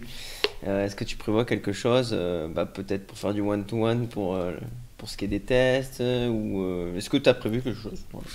Alors, à l'instant, au moment où je te parle, j'ai pas vraiment de projet posé sur une feuille en me disant allez, ok, on va faire ci, on va faire ça. Je vis presque au jour le jour. Comme nous tous, finalement. Ouais, comme nous tous, parce que il y a encore 15 jours en arrière, on était tous suspendus, ou du moins tous posés dans notre télé, à attendre que notre Premier ministre annonce un nouveau confinement. Donc voilà, donc là, non, j'ai pas vraiment de projet. C'est vrai que ce qui me manque le plus aujourd'hui, au-delà de ma pratique personnelle, c'est cette communauté du jeudi avec nos copains, de plus courir avec eux. Je peux plus proposer ça. Et les clubs aujourd'hui, ils ont bien du courage parce que même pour eux c'est compliqué. Voilà. Donc j'ai pas de projet. C'est vrai qu'on a metté avec Serge. Mais même moi de mon côté, on mettait beaucoup d'animations en magasin en place. On faisait des tests VMA sur le tapis. On revient toujours à ce fameux tapis, hein, c'est marrant, mais il aura vécu des choses celui-là. Mais c'est le comptoir. Ouais. Mais c'est presque ça. Le tapis, c'est le nouveau comptoir. C'est le nouveau comptoir. Mais en tout cas, ouais, on a fait de l'animation, des TSVMA, on a fait plein de choses dessus. Et c'est vrai que je peux pas. Je fais même des soirées, des ventes privées avec les clubs avec qui je travaille. Enfin, je peux plus faire ça. On est limité à un nombre de personnes de magasin. Pour l'instant, je peux pas. On doit s'adapter et je viens un peu jour le jour. Ouais, malgré tout, ton commerce, ton petit bébé reste ouvert. Ouais, il reste ouvert parce que. Il tient le coup, quoi. Il tient le coup et Dieu sait qu'il en a subi des tremblements parce que au-delà, il y a eu le Covid, mais avant ça, il y a eu les attentats, il y a eu les gilets jaunes, il y a eu les grèves, on a eu plein d'événements extérieurs, extérieurs qui ont fait que le magasin il a subi pas mal de tremblements, quoi, pas mal de secousses. Et ça a été compliqué au départ. Et aujourd'hui, j'en parle avec fierté parce que je me dis, avec tout ce qu'on a vécu, je suis encore debout. Je pense que je suis dans le vrai dans tout ce que je veux proposer depuis le départ. Parce que s'il est encore debout, c'est grâce à ce qu'on propose, mais aussi c'est grâce à nos clients. Donc, bien sûr que, ouais, je suis assez fier, quoi. En tout cas, ça fait du bien d'entendre un discours positif de quelqu'un qui vit la situation, qui est au milieu et qui sait de quoi il parle. Et en plus, je positif parce que j'ai d'autres commerçants qui sont fermés encore ce jour, quoi. Et moi je suis encore fermé, pas parce qu'ils ont déposé le bilan, parce que les restaurateurs sont fermés, les bars sont fermés. J'ai ma voisine à côté qui est une agence de voyage où c'est compliqué économiquement, hein, pour elle. On ne peut plus voyager. Et aujourd'hui, je rebondis un petit peu sur ça. Ouais. Pour ceux qui te connaissent pas, pourquoi je viens dans un shop spécialisé alors que, tu en parlais tout à l'heure, la grande distribution.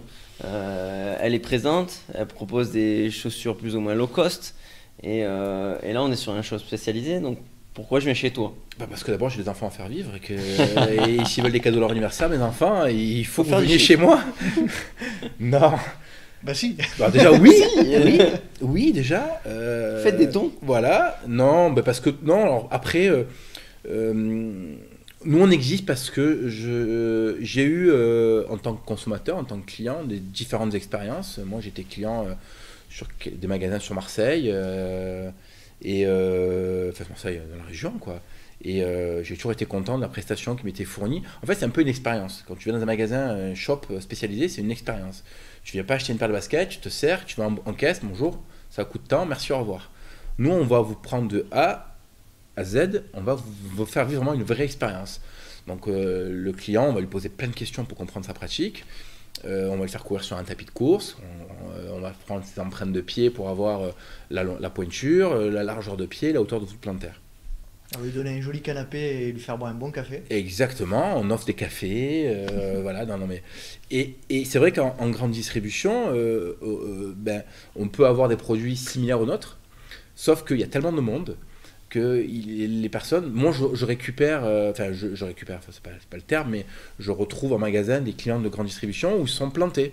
Ils sont plantés parce que le choix de la chaussure était pas bonne, pas parce qu'ils ont été mal conseillés. Parce qu'ils n'ont pas été conseillés du tout. Et c'est pas un reproche que je fais aux grandes distributions, c'est juste que c'est un fait. Souvent, tu vas dans les grandes distributions, les vendeurs qui sont sur place, ils passent plus de temps à mettre des produits en rayon parce qu'il y a du monde. Tu vas un samedi dans une grande surface, dans une grande distribution, dans une grande enseigne, il y a tellement de monde que les pauvres n'ont pas le temps de s'occuper de toi, quoi. Nous, on a cette possibilité-là. Et après, on est aussi des vrais passionnés. Donc, on a nos propres expériences. Je ne sais pas si c'est vraiment le cas ailleurs. Voilà. Donc, nous, on a une expérience, le vécu des produits. On a essayé tous les produits, pour la plupart, qu'on a en magasin. On a couru avec. On a des formations aussi de nos marques. Hein. Ça, c'est important. Voilà, donc... Mais donc, que je sois débutant ou athlète, il n'y a pas de... Non, il n'y a pas de discrimination. Ouais, voilà. Et j'ai presque envie de dire, même souvent, on a le retour client des personnes qui démarrent la course à pied ou qui ont peur de pousser la porte en se disant ah non, c'est un magasin qui est réservé à l'élite ou aux coureurs confirmés. Mais pas du tout. Au contraire, on aura plus, nous, de conseils à donner à quelqu'un qui débute. Mais souvent, moi, on met en valeur, on me dit ah, mais regarde, je veux prendre cette chaussure, là, elle coûte... Allez, moi j'ai envie de mettre un peu un chiffre, on va le mettre le chiffre. Quelques dizaines d'euros, je vais pas bien, ou quelques dizaines d'euros. Mais moi en tant que coach, je vais répondre déjà tout de suite à la question. C'est souvent pas des chaussures de run. Qu'on soit bien d'accord. Toi, en tant que spécialiste, Je pense que tu peux que confirmer. Ouais, j'ai souvent ces clients qui viennent au magasin et ces personnes qui viennent au magasin plutôt avec des baskets lifestyle, quoi. On Oui, pourrait débuter avec ça, Des sneakers, hein. des sneakers. Donc, oui, ça, on les rencontre complètement. Donc Voilà. là, on part sur de la chaussure de running et c'est vrai que je préfère appuyer sur ce point-là, qu'on soit bien clair. On veut pas vendre de la chaussure de luxe finalement. Non, parce Quand tu dis que, alors c'est vrai que des fois on se bat un peu avec nos consommateurs parce qu'ils sont là, ah, celle-ci elle est plus jolie, je voudrais celle-là. Mais moi je vends pas de la couleur, moi je vends une chaussure qui correspond au coureur, au pratiquant. Des fois il arrive même des fois de refuser, enfin pas des fois, souvent de refuser des ventes parce que moi je veux celle-là parce que c'est la plus belle. Et moi je m'en fiche qu'elle soit la plus belle, ce que je veux c'est que tu sois bien dans tes baskets, quoi. Si c'est la plus belle, mais que par contre tu reviens me voir dans une semaine, 10 jours, et que tu as mal au pied ou que tu as une blessure, c'est avec qui l'abruti qui t'a vendu ça? Ben, c'est moi, quoi. Et moi, c'est hors de question, quoi. Donc ça on y tient. Alors après, la différence de coût, il y a des technologies qui sont mises en place par des recherches aussi qui sont mises en place par les marques. Hein. C'est pas moi qui les crée. Hein. Les prix, d'ailleurs, je les fixe pas. C'est les marques qui nous imposent les prix. Moi, je n'impose pas les prix. J'ai pas le droit de vendre un prix plus cher, une chaussure plus chère que ce qu'elle est proposée par la marque. Donc ça, c'est clair et net. Et le dernier sujet qui était intéressant que tu disais là, c'était le SAV. Ouais. Dans la grande distrie, le SAV, c'est pas parce que tu as des cloques qu'on va venir s'en occuper.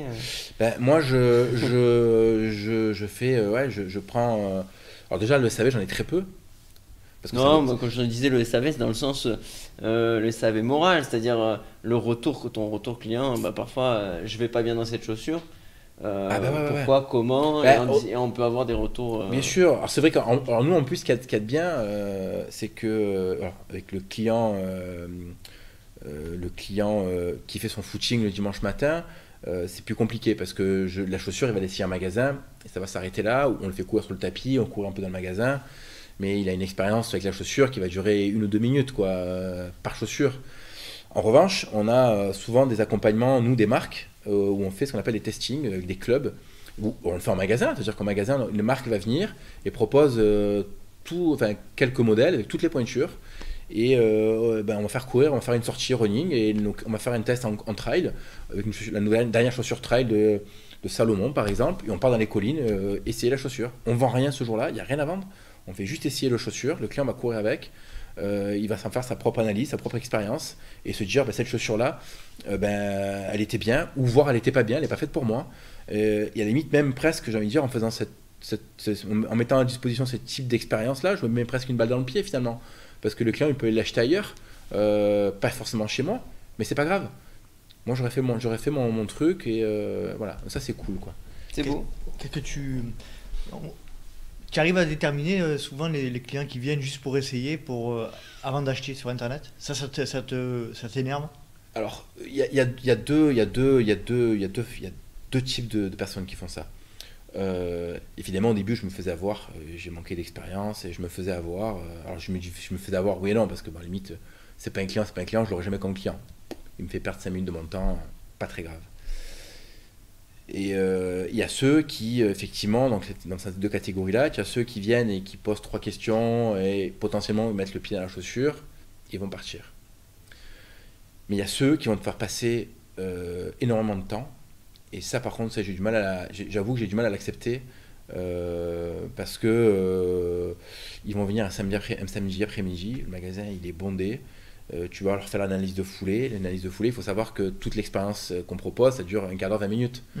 Donc tu vas passer 20 minutes rien que pour l'expérience, plus l'essayage des chaussures. Et qu'il y en a qui vont te passer l'après-midi, ils vont passer 3 quarts d'heure avec toi pour à la fin te dire bon, mais je vais réfléchir. Tu sais très bien que ce gars-là, tu vas plus le revoir. Et ça j'ai du mal à l'accepter parce que tu profites. En fait, en gros, tu veux profiter du système en te disant sur Internet, je vais peut-être payer ta chaussure 20-30 euros moins cher, même pas 30 euros parfois, sur les anciens modèles, oui, mais sur les produits qui sortent, les nouveaux modèles, on va avoir le même produit, on va avoir le même prix que sur Internet. Mais les gens vont te faire perdre du temps pendant 3 quarts d'heure. Mais cette analyse qu'on propose, nous, moi je suis désolé, mais je la valorise, il y en a un coût pour nous. C'est-à-dire que si tu veux pas te blesser, viens entre les mains de ton vendeur, il va te proposer toute une expérience, ce qui fait que tu vas limiter le risque de blessure. Il faut quand même savoir que la course à pied, c'est un sport qui physiologiquement est très traumatisant. il y a de nombreuses blessures, c'est pas pour rien, quoi. Donc si on propose, nous, cette analyse-là, c'est pour éviter, ou en tout cas limiter le risque de blessure. Et ça, effectivement, c'est très frustrant. C'est très frustrant de te dire que tu passes 3 quarts d'heure avec quelqu'un, puis à la fin, il te dit... bon, ou puis il y en a qui te le disent en pleine tête, hein, ils te disent clairement, ah ben, elle est moins chère sur Internet, vous pouvez faire pareil. On n'est pas des marchands de tapis. Tu vas pas à Auchan, arriver à la caisse, à ta caissière, dire ben, ma chaussure, ta chaussure, mon caddie, il est 30% moins cher chez Lidl, vous me le faites au même prix. Ben non, tu vois, c'est ça, quoi. Nous, on vend une expérience. C'est comme si tu fais réparer ta voiture et tu vas chez le garagiste, tu payes juste la pièce et pas la manœuvre. Ça vous choque pas de payer la manœuvre. Ben nous, c'est un peu pareil, quoi. Voilà.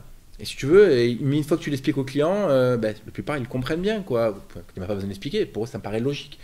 Il y a d'autres personnes qui ne le comprennent pas, mais ça ne me dérange pas. Moi, ça ne me dérange pas qu'ils viennent au magasin, qu'ils me posent des questions vite fait, et qui potentiellement essayent une ou deux paires, ou qu'ils viennent les voir, et qu'ils s'en vont, pas de problème.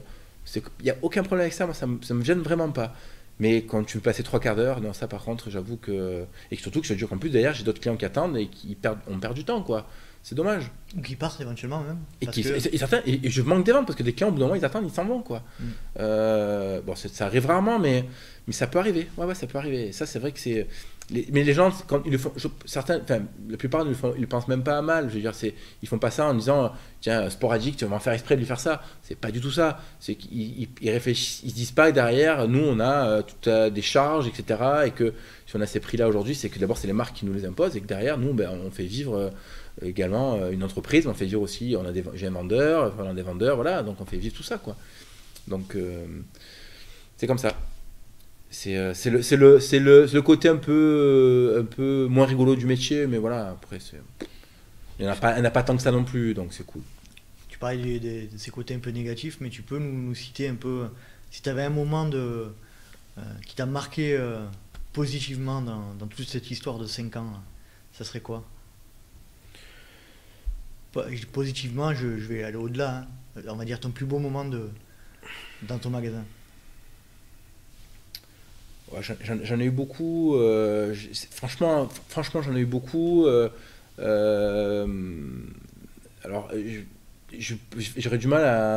Alors, moi, ce qui me plaît, ce qui me plaît beaucoup, c'est quand tu as une personne qui vient acheter une paire de chaussures chez toi et qui revient te voir 15 jours, 3 semaines, un mois après, en te disant mais vraiment juste pour ça, hein, il rentre, il te dit ça et il repart. Hein. Écoutez, je viens vous voir juste pour vous dire, je passais devant, je m'arrête parce que vraiment, le chaussure m'avait vendu, le conseil m'avait donné, c'était génial. Merci parce que j'arrêtais pas d'avoir des blessures et grâce à vous, ça va beaucoup mieux. Donc là tu te dis, bah, c'est cool, quoi, tu es vraiment dans le vrai, c'est une bouffée d'oxygène monstrueuse. Et puis en fait, surtout là aujourd'hui, c'est de me dire que j'ai réussi à ma grosse satisfaction, mais sans parler de l'expérience magasin avec client, c'est de me dire que j'arrive à faire vivre ma famille. J'arrive à faire vivre une entreprise avec le plaisir de me lever tout le matin, d'aller travailler. Ça, pour moi, c'est juste monstrueux, quoi. Moi, j'ai plein de rêves, mais j'en ai un deuxième, j'en ai un qui est important, c'est de me dire que mes enfants, quand ils vont grandir, ce que je veux pas qu'ils soient médecins, avocats, enfin, s'ils le sont, tant mieux pour eux, je veux dire, mais ce que je veux, c'est qu'ils soient épanouis dans leur métier. Voilà. Et moi, j'arrive à vivre de ma passion aujourd'hui. Enfin, voilà. Et je voudrais juste qu'ils arrivent à faire ça. Ils feront ce qu'ils voudront. Évidemment, je les accompagner du mieux possible dans leur faire des études, mais ils feront ce qu'ils voudront, mais je veux qu'ils soient heureux comme moi, je suis heureux le matin quand je me lève.